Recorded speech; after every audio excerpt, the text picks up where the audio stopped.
Hello, beautiful creatures of the world, and welcome back to Coffee with Kerri-Lynn. We're officially back. I took a couple extra days off, and here we are.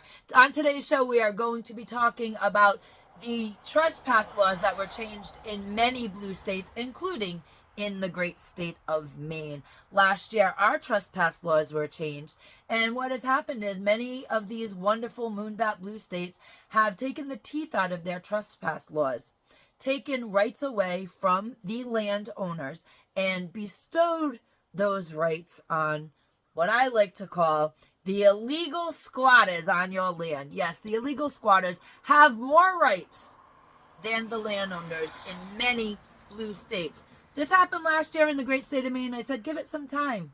I thought it would take a much longer amount of time, but we are having problems right downtown in our small farming community. We're having major problems with the new trespass laws, or what I like to call the new squatter rights initiatives. And what is happening across the country is far more chaotic than what is just beginning here. So grab yourself a cup of coffee, have yourself a sit down, and let's chat.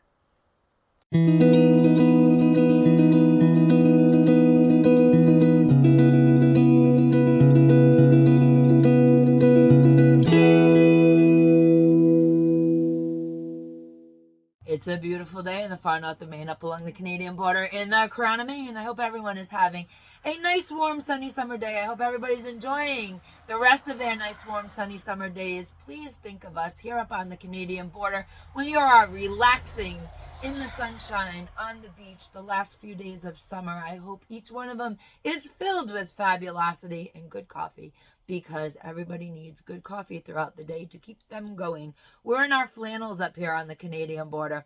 It gets to be about 44 degrees every single night. Pretty soon we're going to be waking up and there's going to be frost out on the lawn, which is a good thing.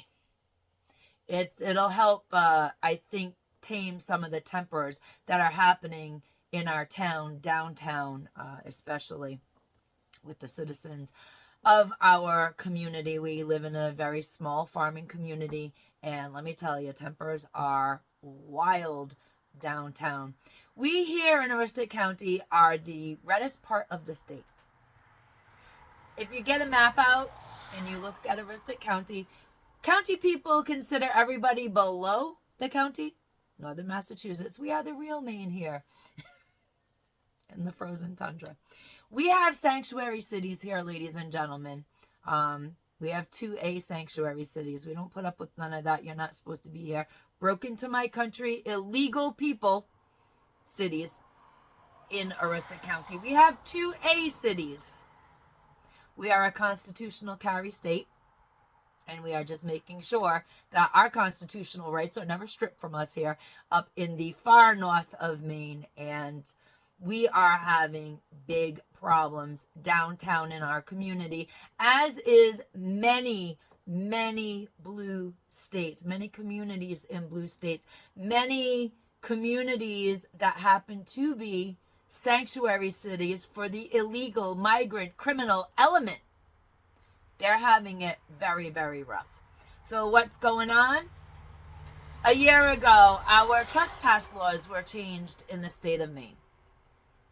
And what happened is our moonbat blue dumbass Governor Janet Mills and her moonbat blue dumbass cohorts, the legislature in Augusta, took the teeth out of our trespass laws and gave more rights to squatters than the property owner has. And it has caused a severe imbalance. I've been talking about this since it happened, and I sound like a broken record. I thought it would take a bit more time to see the ramifications of the Squatters' Rights Initiative. However, I was wrong. It happened right quick, because the squatters suddenly understood that they can do what they want, where they want, whenever they want. And there's nothing that you, the owner of the property, the one who pays the bills, the mortgage, the insurance on the property, can do about it. So what happened here in the great state of Maine is that if you wake up in the morning, now imagine this, let's just set the stage for a minute. You wake up in the morning, you still got sleep in your eyes, you pour yourself a cup of coffee, you look out your window, and there's a tent on your lawn, or a body laying in your yard. It's the middle of the night, it's 3 o'clock in the morning, and you hear noises on your front porch. So you go look out your window, and there's a person sleeping on your porch. First thing you do is you call downtown. You call the boys. The boys come out now, and instead of moving that person along, it's so painful,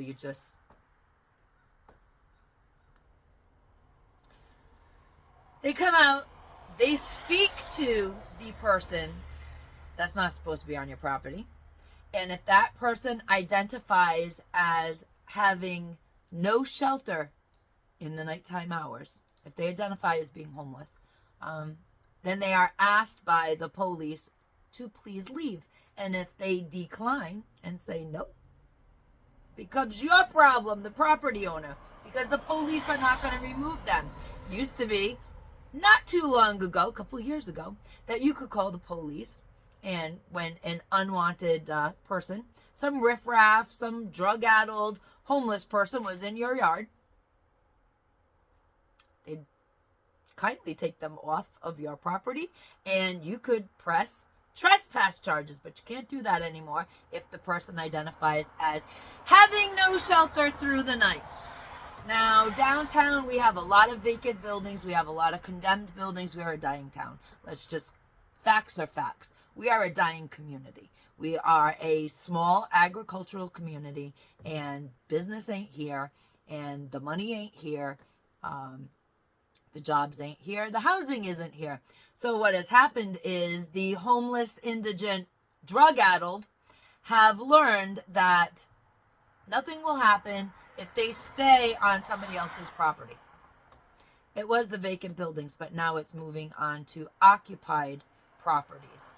So if you look on our social media, you will see the frustration of the people with the police. It is not the fault of the police. The laws have changed, and they enforce the laws. When the law was they could remove, escort, throw somebody in the who's cow for being on your property, they did that. And now the law states that they cannot do that. And this is your fault, the voter.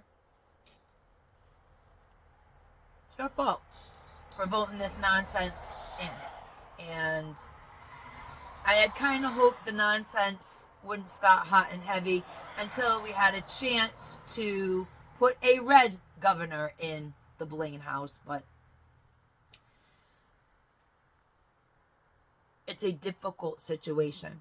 If you look at our social media, you will find stories in our community section about people downtown that have had people on their porch at 3 o'clock in the morning, that have called the police department. The police really can't do anything because the person identified as homeless, but you can't remove the person either because you'll be charged with shit. Assault and battery comes to mind.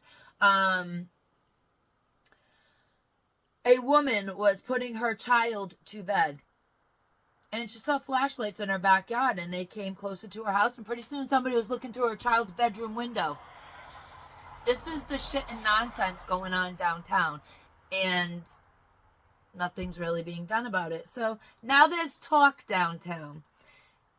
Generational housing, ladies and gentlemen, beautiful creatures of the world.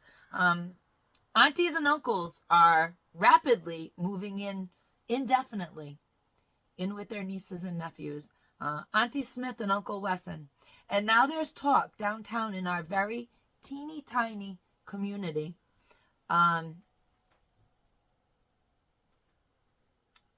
We're a constitutional open carry, concealed carry state, and maybe people should be walking the streets in the evening hours, making sure, neighborhood watch.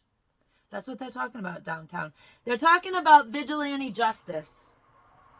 And this is what happens when the blue idiots run your state. You are just trying to protect your family. You're trying to keep your children safe. And they are allowing indigent, addled homeless people onto your property, and nothing good can come of it. And I said that this spring, there's chaos to come. Well, there's chaos to come. There's chaos to come downtown, believe you me, because people are just absolutely pissed off. But there's chaos happening throughout the rest of the country in blue states that have changed their trespass laws. Aurora, Colorado comes to mind, and the recent shenanigans going on in Aurora, Colorado. We have an open border policy. Did you know?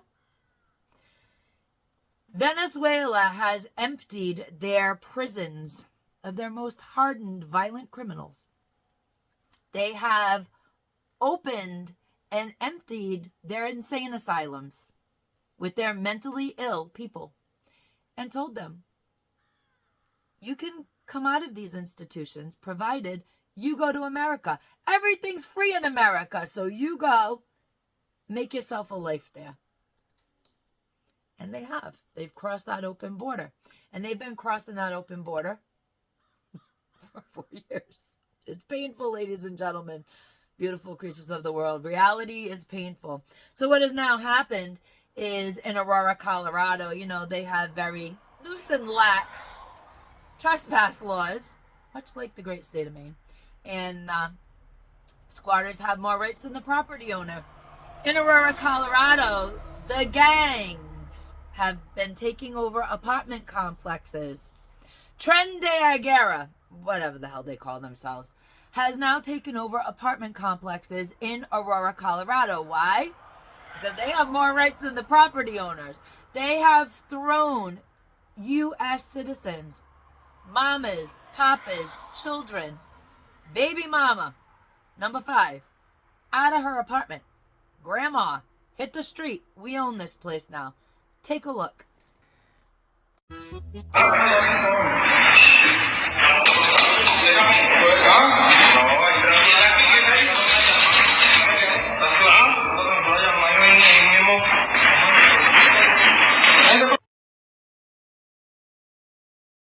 So for my blind viewers on Spotify, iHeartRadio, Amazon Music, YouTube Music, and Pandora, what you did not see was a video clip that I showed of these lovely gentlemen from the gang known as Tren de Aguera. I think that's how they pronounce it. I could care less. They went door to door in an apartment complex in Aurora, Colorado with their big GUNSs and told people to leave the apartments. And when you're staring down the barrel of one of those, you're going to leave. If you are a blind viewer, think about coming on over to the dock side, watching us on video. It's a different experience every day, let me tell you. Some days you're better off being blind. Other days, we do things with the video that we cannot possibly translate onto the audio shows. So watch both. Ladies and gentlemen, beautiful creatures of the world, the mayor of Aurora, Colorado is bluer than blue. He believes in giving sanctuary to people. And the gang Tren de Aguera, well, they just took him up on that offer. The police have stood down in Aurora, Colorado, and now it is a problem that is not just in the city of Aurora. The apartment complex is being taken over, but is also moving out into the suburbs. So there is footage, which I'm not going to show you because it's pretty violent footage, of people in the suburbs of Aurora. They are being robbed by Tren de Aguera. Tren de Aguera is walking into their garages. They're walking into their homes. They're taking things out of the yard, anything they want, motorcycles, cars, doesn't matter. And they are also beating up people on the streets in the suburbs. And it is just a matter of time before these gang members come on over and evict you from your property, because your trespass laws are very weak now. You see, what's happened is Venezuela has emptied their prisons of their worst, hardened, most vicious criminals. They have emptied their insane asylums of their most mentally ill and incompetent, violent, And they have said, go to America, everything is free in America. And with our open border policy, they took their government up on that offer, and here they are. And now, 4 years later, we have problems in the United States of America. Problems that the police are not solving. Now, Tren de Guerra is not just in Aurora, Colorado, ladies and gentlemen. Shock and awe. They are also in New York City. Specifically, Jackson Heights, Queens is being affected by the nonsense of the gang Tren de Guerra. And what is happening in Jackson Heights is they're having flea markets, open air flea markets. The wonderful members of the gang are spreading out their little blankets, and they're putting their merchandise for sale on the blankets. Fresh off the truck, ladies and gentlemen, for you to purchase. They are also in the business of certain words you can't say on these platforms. So let's just say they are in the business of helping ladies of the night conduct their business. And this is happening in the middle of the day. Now, what makes Jackson Heights so predominant is the police precinct is not far from where all this is happening. And the police, because New York City sanctuary, they have no recourse. They're just literally standing there in the middle of the day watching the items that fell off the truck being sold. And they are watching the ladies of the day and night and day, conduct their business under the watchful eye of gang members of Tren de Guerra. Now, it's not only happening in New York City. Nay. It's also started to happen in Chicago. Tren de Guerra has attempted to move people from apartment complexes in Chicago. But the boys in Chicago ain't having it, ladies and gentlemen, beautiful creatures of the world. And I don't mean the boys in blue. I'm talking about the boys on the street. They are not having this shit. They are not having grandma and grandpa, mom and dad. They are not having baby mama 1, baby mama 2, baby mama 10 displaced from their housing by these gang members. And the boys of the streets of Chicago have made it very, very clear to Tren de Guerra that they better not pull no shite there, because, well, they ain't playing. And since the boys in Chicago put out their statements to the gangs of Venezuela, I guess they're Venezuelan American gangs now. Gonna hyphenate everything. In Aurora, Colorado, the Hells Angels have gotten in on the situation, and because the police in Aurora won't do their job or can't do their job, the mayor has tied their hands. In Aurora, they have now decided that they will start handling Tren de Guerra, and they have put a call into the clubs in California. So there is going to be very shortly a Hell's Angel commute from California to Aurora, Colorado. Because, ladies and gentlemen, beautiful creatures of the world, when law enforcement can't do their job, somebody else is going to do it. We are spiraling as a country in chaos. I don't understand how people can't see what is going on, how we are spiraling out of control, how we are losing our grip on a civil society. There are two things that protect you in a civil society. One, your 2A Amendment rights. And two, the rule of law. Ladies and gentlemen, beautiful creatures of the world, let me know what you're seeing in your area. If you are in a blue state that has taken the teeth out of their trespass laws, let me know what you're seeing in your red area. If those teeth have been taken out of your trespass laws and you live in a blue state, but you live in the reddest area of the blue state, let me know what's going on. Drop a comment in the comment section below. Have a conversation, and good luck, I guess, is all we have to say about what is happening in our country. Good luck. Make sure you're on the end of things that are a surviving end of things. Keep yourself safe. Prep your pantries, ladies and gentlemen. We only have, 59 days till the election day? And no matter what way it goes, it's going to be dicey. It's going to be spicy. It's going to be dicey. And you may just want to have some extra food on hand just in case, especially if you live in the cities. I tell all my city relatives to make sure you have enough on hand that the chaos can be quelled. And right now, if you live in a state or near a sanctuary city, unfortunately, your law enforcement, they don't want to, but they are on stand down orders. And it's causing citizens to have to do what they have to do to protect themselves and their families. Ladies and gentlemen, beautiful creatures of the world, please be the kindness that you want to see in the world. Don't be Tren de Aguera. Don't be Kakamala Harris or Kami Tin Walls. And as always, Carpe Diem, seize your day. And while you're doing your preps, putting a little extra something away for the long, cold, hard winter to come, make sure you go out and live life a little bit. Have some fun. Love on the people that love on you, ladies and gentlemen.